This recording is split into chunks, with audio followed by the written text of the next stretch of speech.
आज हम हिंदी सुलभ भारती का अध्ययन करने जा रहे हैं। कक्षा 7 पहली इकाई अध्याय 2 फूल और कांटे, जिसके कवि है अयोध्या सिंह उपाध्याय हरिओत। कवि परिचय।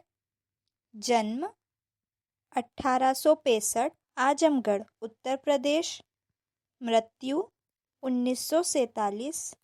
रचनाएं प्रिय प्रवास, पद्य प्रसून, वैदेही वनवास, अदिखिला फूल, प्रेम कांता आदि। परिचय। अयोध्या सिंह उपाध्याय जी का खड़ी बोली हिंदी के प्रारंभिक कवियों में मूर्धन्य स्थान है। आप हिंदी के एक आधार स्तंभ हैं। प्रस्तुत कविता में कवि ने यह स्पष्ट किया है कि मनुष्य विशिष्ट कुल में जन्म लेने से नहीं बल्कि अपने कर्मों से ही बड़ा बनता है। विचार मंथन। भूल कर भी न करे भूल, बने फूल नहीं शूल। निम्न आधार पर चर्चा करो। भूल, फूल, शूल। आइए अब हम अध्याय शुरू करते हैं। हे जन्म लेते जगह में एक ही पौधा उन्हें है पालता। रात में उन पर चमकता चांद भी एक ही सी चांदनी है डालता।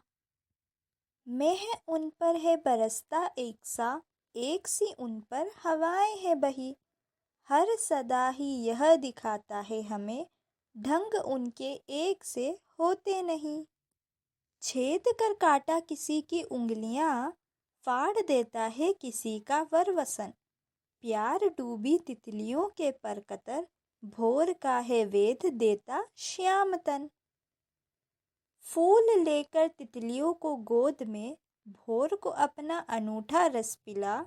नीच सुगंध और निराले रंग से, है सदा देता कलीजी की खिला।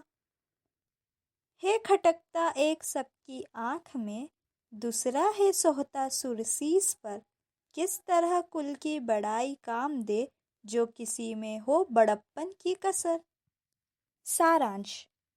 अयोध्या सिंह उपाध्याय हरिओत की कविता फूल और कांटे में कवि यह बताते हैं कि किसी व्यक्ति की महानता उसके जन्म या वंश से नहीं बल्कि उसके गुणों और कर्मों से तय होती है।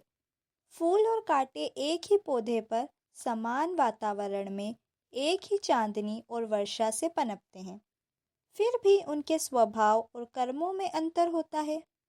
कांटा केवल हानि पहुंचाता है, उंगलियां चुभाता है, वस्त्र फाड़ देता है और कीट पतंगों को दुख देता है, जबकि फूल अपनी सुगंध, कोमलता और रंगों से सबको आनंदित करता है और तितलियों, भौरों को जीवन देता है।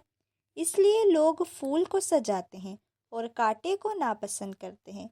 इस प्रकार कवि स्पष्ट करते हैं कि कुल या वंश की प्रतिष्ठा से नहीं बल्कि सद्गुण, परोपकार और अच्छे आचरण से ही मनुष्य सच्ची महानता प्राप्त करता है।